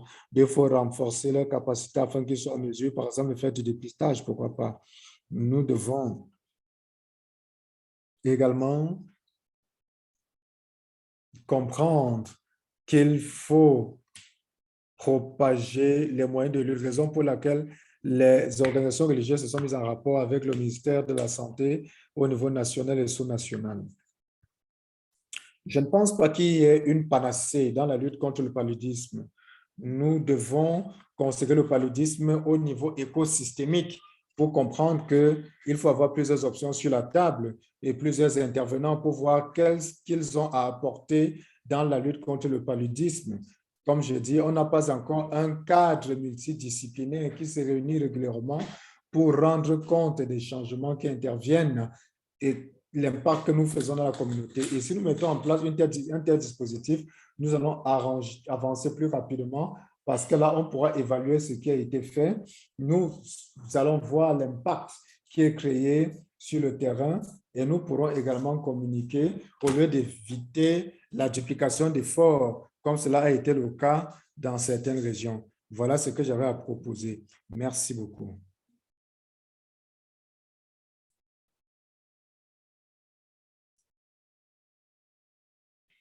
Merci. Dans le chat, il y a des points importants qui ont été faits. Nous avons le leadership en place, mais nous avons besoin d'éléments fondamentaux, notamment les médicaments et j'en passe. Donc, nous devons combiner tous ces risques ensemble pour pouvoir réussir. Donc, le leadership joue un rôle essentiel et il est important de voir les avancées qui ont été réalisées au niveau des communautés, au niveau des pays, et les leaders doivent prendre en compte les ressources qui sont mises à disposition et en faire bon usage pour garder la dynamique. Nous avons réalisé des avancées, mais beaucoup reste à faire. Merci infiniment.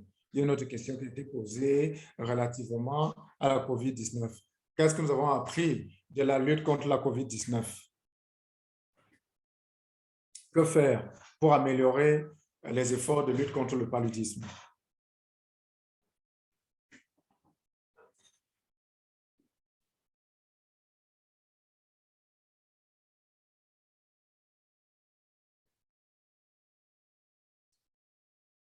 Dans le cadre de la lutte contre la COVID-19, nous avons vu les communautés et les pays se réunir plus rapidement pour déployer des solutions. Donc voilà une leçon que nous pouvons retenir.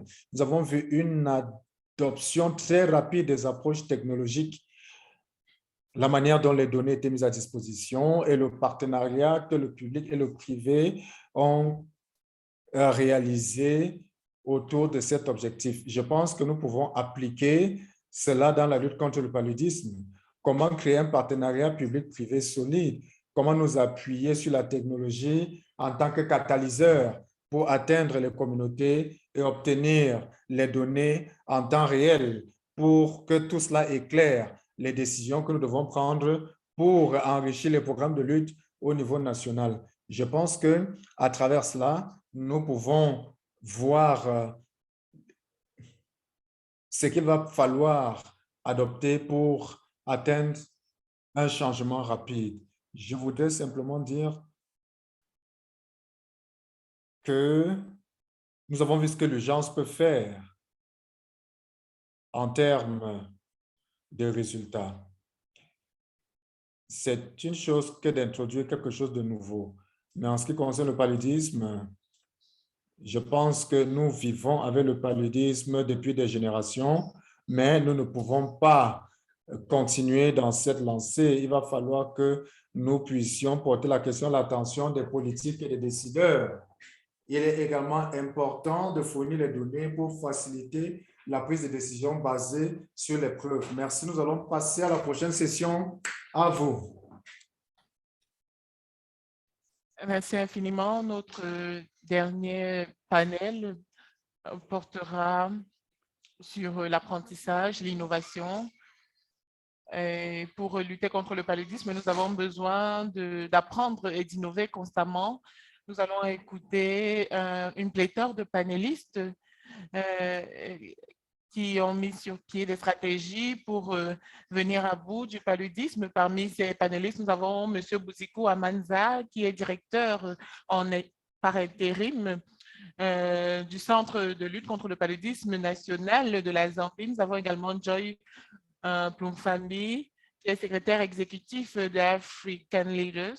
Nous avons Alexandra Gordon et M. McBeals, qui sont de la Fondation Jessie Flowers. Et nous avons également Diane Watts, qui est professeure de maladies infectieuses dans le département d'immunologie de Harvard.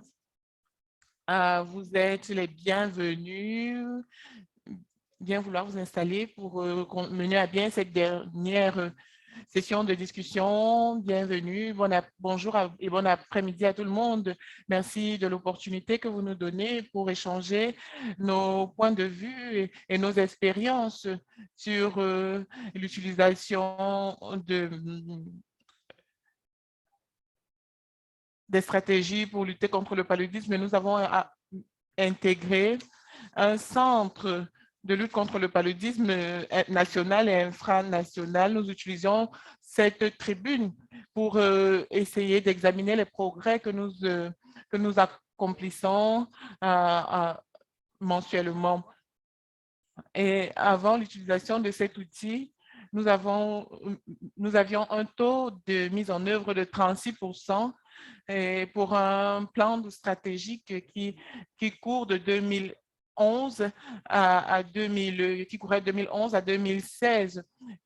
Et nous avons également connu un taux de couverture de 81%. Cela nous a permis d'harmoniser les différents plans de travail des centres de lutte contre le paludisme et également avec nos partenaires. Nous avons également travaillé au sein des provinces et au niveau des districts. Cet outil est également utilisé dans les conseils de paludisme pour suivre les activités que nous menons. Et cela est également pris en compte dans notre plan de travail et cela nous permet d'assurer la redevabilité et les engagements que nos membres prennent. Prochaine diapo, s'il vous plaît.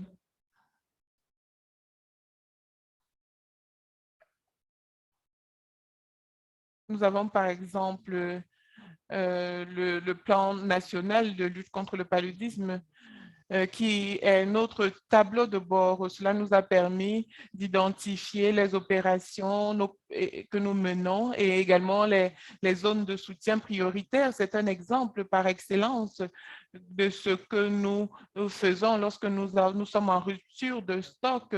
Nous mettons par exemple sur pied des thérapies en direction des femmes enceintes. Et lorsque nous avons utilisé cet outil, nous avons pu avoir plusieurs réponses. Et lorsque la situation, lorsque nous trouvons des problèmes, les ministères de la Santé allouent alors des fonds pour essayer de résoudre ce problème.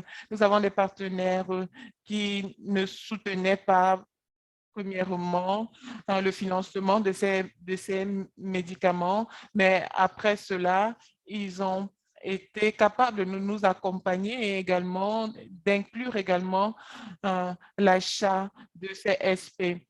Au niveau des districts, par exemple, les districts également ont également pu avoir accès au financement pour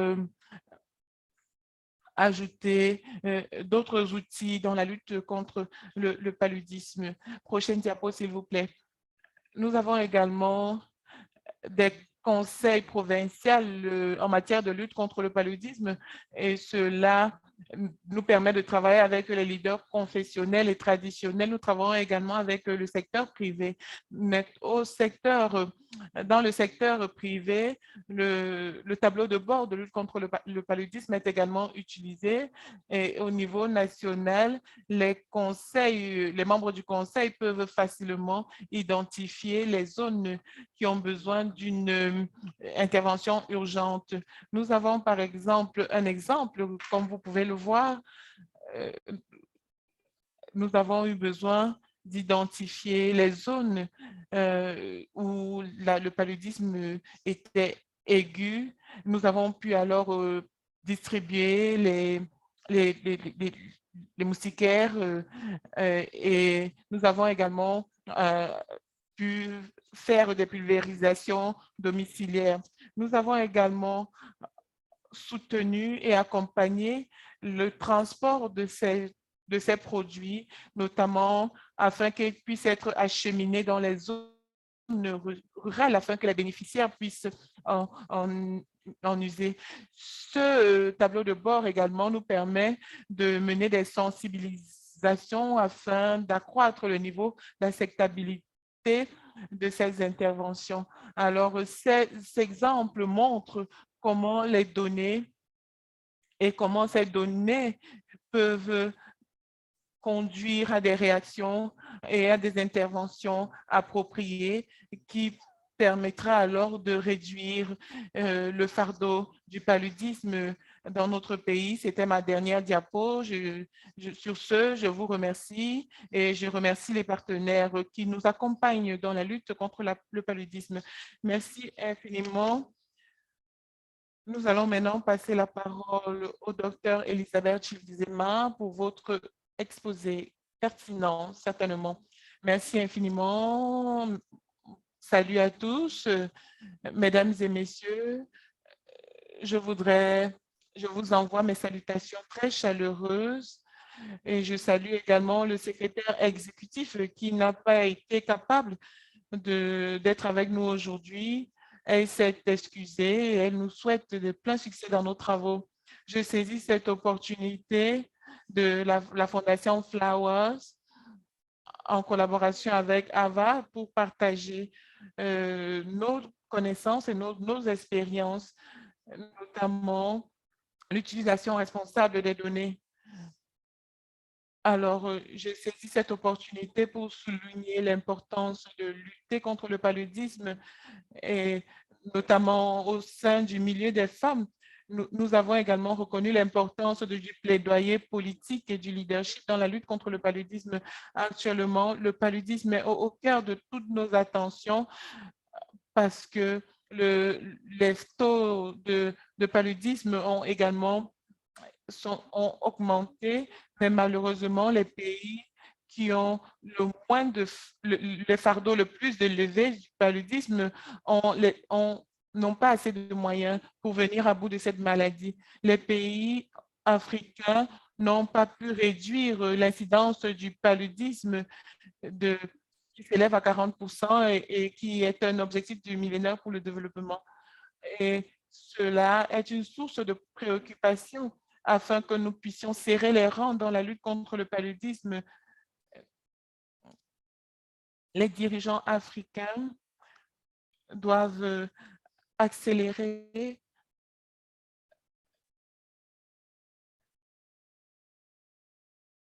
leurs actions et mener plus d'actions pour mettre sur pied les objectifs continentaux pour lutter contre le paludisme. Nous devons faire des plaidoyers et mobiliser de nouveaux coalitions et nouveaux groupes de défenseurs fervents de lutte contre le paludisme pour cette nouvelle génération.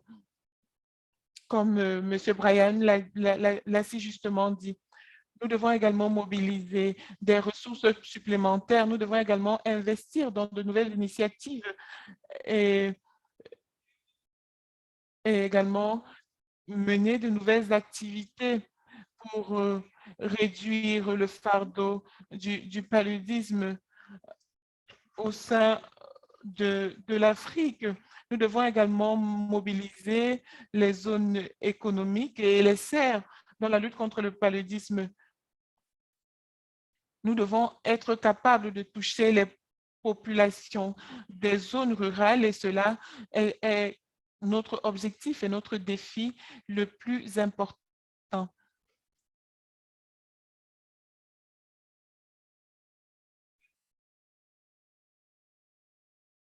Afin de mettre sur pied de nouvelles stratégies, nous allons travailler et à partir d'aujourd'hui, nous avons soutenu 46 pays dans la mise sur pied d'un tableau de bord pour la lutte contre le paludisme.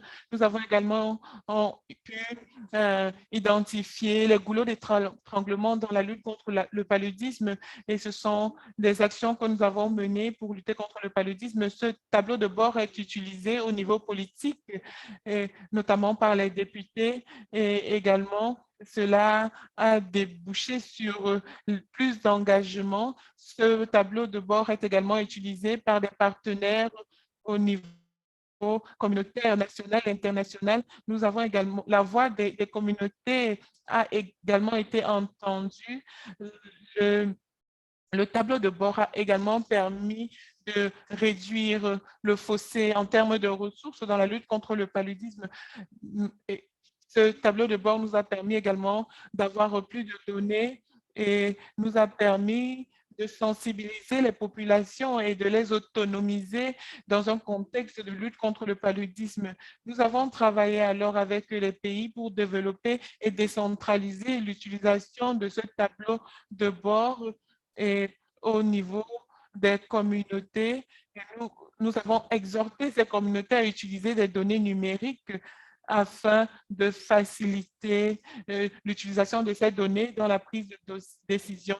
Le tableau de bord national est publié dans nos sites Et cela a été mis sur pied par le président de notre organisation, le président de notre pays, Excellence Monsieur Kenyatta. C'est une plateforme d'apprentissage qui promeut le partage transparent entre différents pays. Nous travaillons également avec les communautés économiques régionales pour promouvoir la collaboration, renforcer l'utilisation des données. L'Union africaine travaille également dans ce sens et également la carte de l'Union africaine promeut également ce tableau de bord et cela nous permet alors de promouvoir le développement et l'autonomisation et souligne l'importance de la participation de toutes les parties prenantes pour bouter complètement le paludisme. Alors, nous reconnaissons l'importance de la jeunesse pour tordre le cou complètement au paludisme d'ici à 2030. Nous devons renforcer la jeunesse parce que nous ne pouvons pas atteindre l'Afrique que nous voulons sans intégrer les jeunes. Alors, nous avons formé 100 jeunes et nous avons également formé plus de 1000 champions de lutte contre le paludisme dans le secteur dans les secteurs du plaidoyer, de la communication, du renforcement de capacités. Et cela nous a permis de faire en sorte que les jeunes puissent lutter contre le paludisme et sensibiliser leurs pairs dans la lutte contre le paludisme. Sur ce, je voudrais exhorter tous nos partenaires de continuer à mener la lutte pour venir à bout et éradiquer complètement cette maladie. Nous devons alors transformer notre énergie en actes pratiques.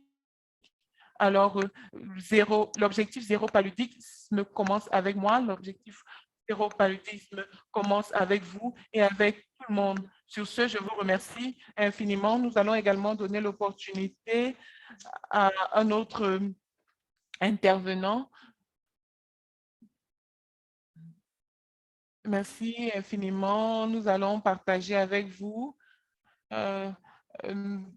notre stratégie, comment nous avons travaillé avec les communautés dans la lutte contre le paludisme. L'initiative transfrontalière de lutte contre le paludisme travaille avec les communautés, les leaders traditionnels et les bénévoles communautaires à travers les stratégies communautaires et la communauté médiatique au Zambie et en Zimbabwe. Nous avons également travaillé avec les données et nous avons travaillé également avec les communautés qui sont au cœur de toutes les initiatives que nous prenons. Nous avons également mis sur pied une enquête au sein des ménages afin de voir comment le paludisme se développait. Le leadership des communautés et les bénévoles sont également impliqués dans cette phase. Et comme vous avez certainement entendu, les résultats sont très, très probants. Nous avons également mesuré les indicateurs clés et nous avons également mis sur pied et fait des traitements, des pulvérisations intradomiciliaires. Nous avons également mené des traitements préventifs intermittents en direction des femmes enceintes. Nous n'avons pas assez de temps pour développer ces points avec beaucoup plus de détails, mais nous allons juste vous présenter de façon schématique ce que nous avons fait. Si vous avez d'autres questions, bien vouloir nous contacter après le webinaire. Nous avons travaillé à plusieurs niveaux. Nous avons partagé les données avec les partenaires du gouvernement au niveau national et infranational. Nous avons également mis sur pied des campagnes de sensibilisation pour appuyer les travaux au niveau des communautés. Nous avons également mis sur pied des programmes de priorisation et puis nous avons également pu travailler avec les communautés pour suivre les progrès et les plans d'action que nous avons menés. Nous avons appelé cette étape le plan de CAP dans la lutte contre le paludisme. Maintenant, je vais passer la parole à ma collègue. Vous savez que ces données sont plus pertinentes lorsqu'ils sont présentés par les personnes affectées par le paludisme. Ce sont les personnes qui sont plus à même et qui sont mieux placées pour nous parler du paludisme. En 2020 et en 2022, nous avons facilité plus de 40 réunions au sein des populations locales qui étaient composées des travailleurs communautaires, des médecins communautaires. Nous avons alors pu faire un résumé des données de CAP, des données collectées au sein des villages.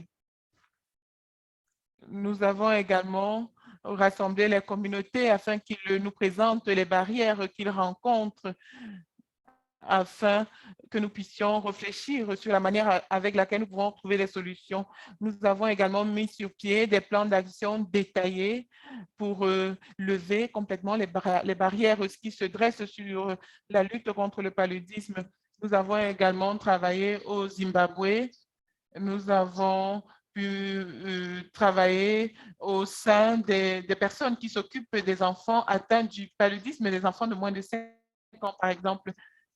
Nous avons également travaillé avec les communautés. Nous nous sommes assurés que les communautés sont soutenues. Nous nous sommes rendus compte que les travailleurs communautaires ne sont pas toujours accompagnés comme il le fallait.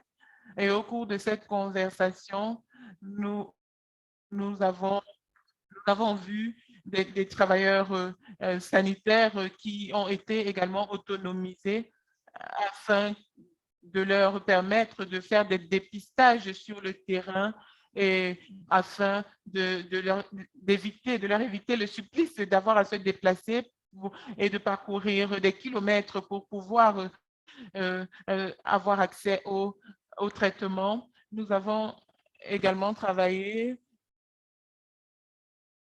avec près de 10, on s'est rendu compte au Zambie que plus de 10% de femmes enceintes n'avaient pas accès aux soins et aux doses de traitement,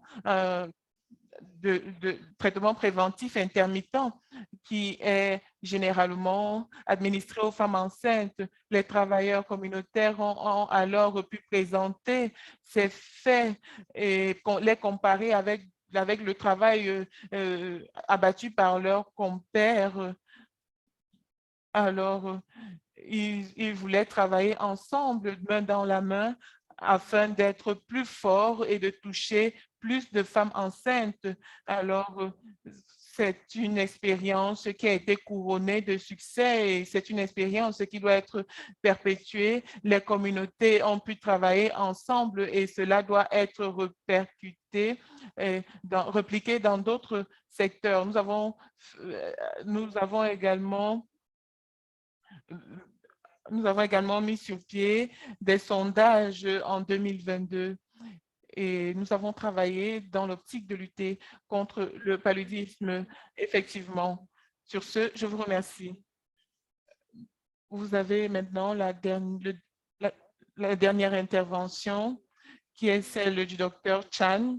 C'est un honneur pour moi d'être ici et prendre part aux activités de Flowers Foundation. Je vais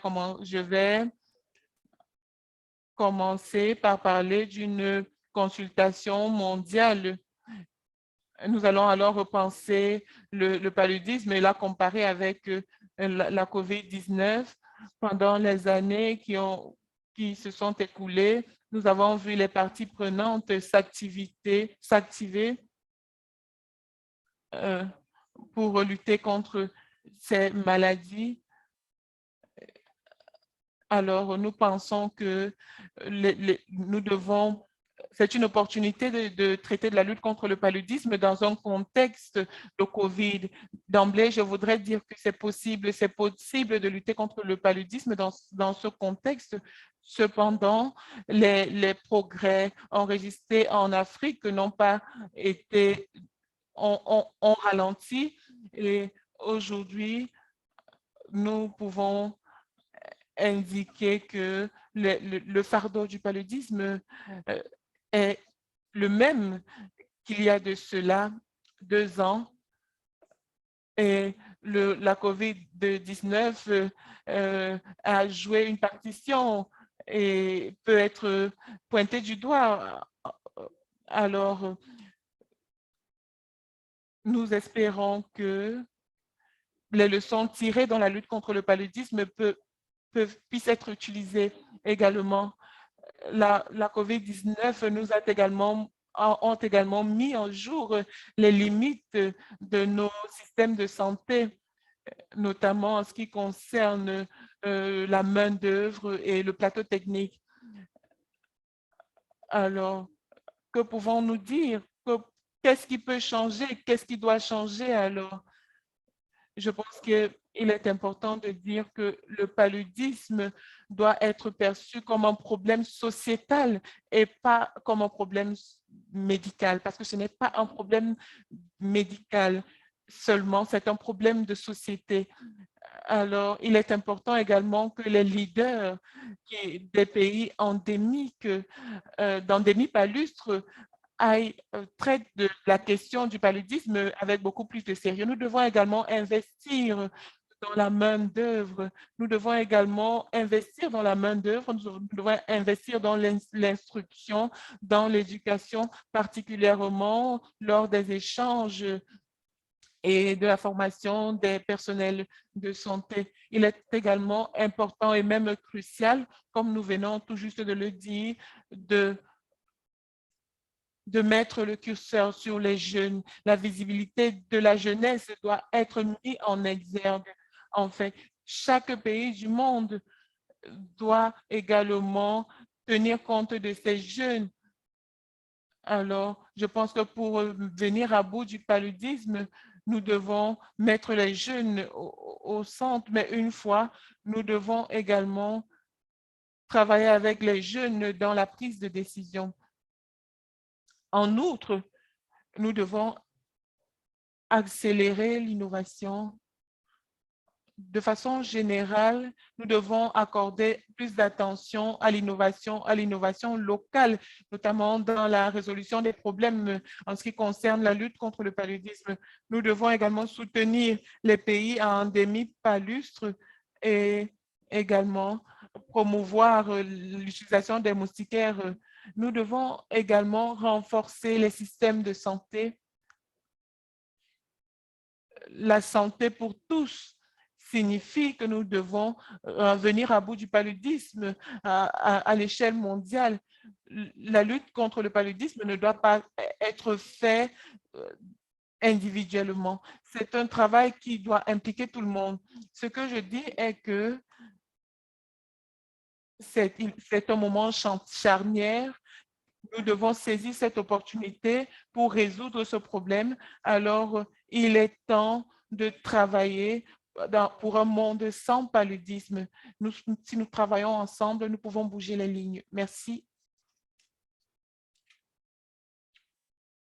Je voudrais inviter ce dernier panel à éteindre leur vidéo. Il y a des questions pour vous.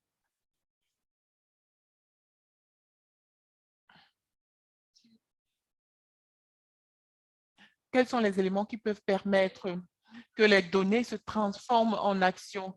Quels sont les éléments qui peuvent vous permettre alors de passer des mots aux actions pour la lutte contre le paludisme?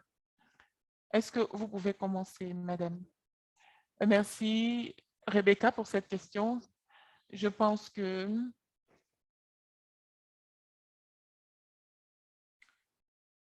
la question qui se pose est de savoir comment les données sont traduites aux personnes, aux décideurs? Est-ce que les données sont utilisées pour être intégrées dans notre processus d'intervention? Qu'est-ce que cela signifie quand on parle d'augmentation de la mortalité, de la morbidité?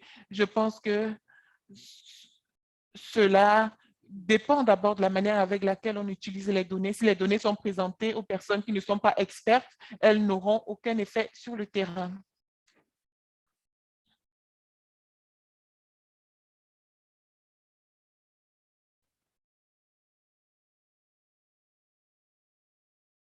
Merci infiniment. Juste pour ajouter un complément d'information, il est temps de mettre sur pied des données faciles à utiliser et qu'ils soient faciles à utiliser, notamment pour les populations et pour les communautés. Je pense que ce sont des éléments clés. Ces données doivent être utilisées pour prendre des décisions.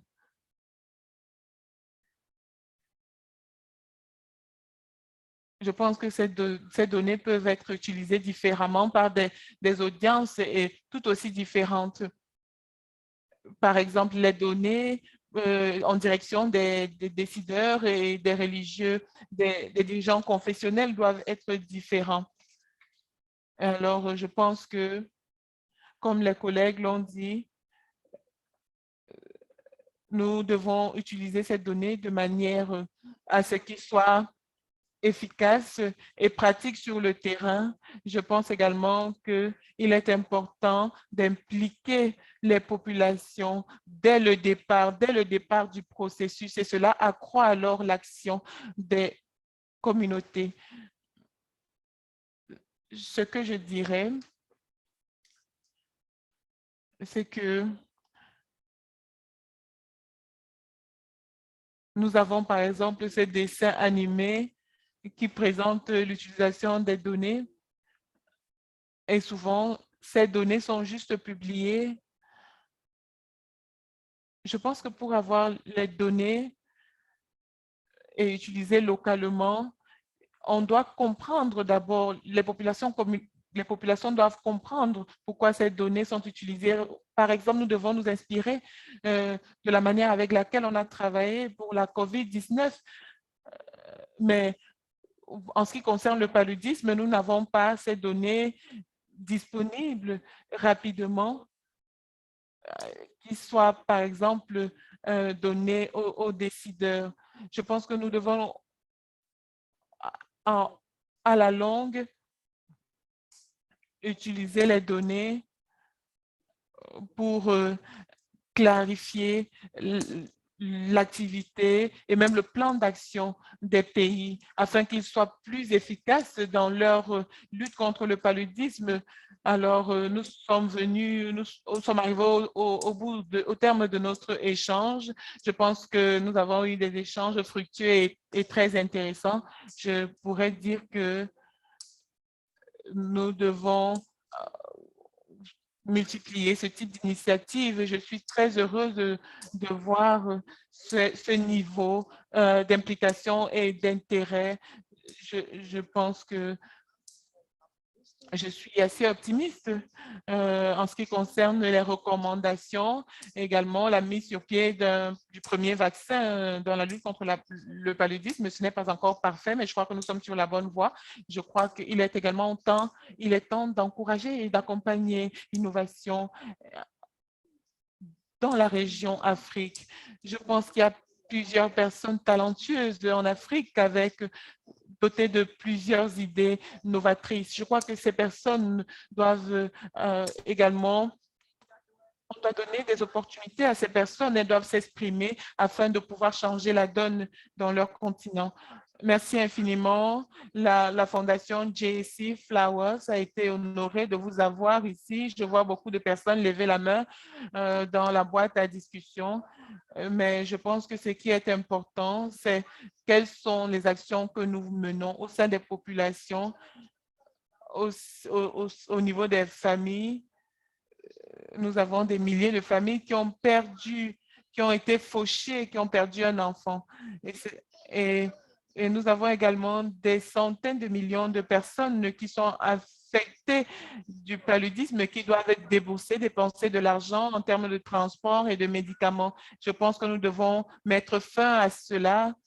Alors, j'encourage chacun d'entre vous de voir comment nous allons être en avant-garde, comment nous allons travailler main dans la main pour mettre fin définitivement à ce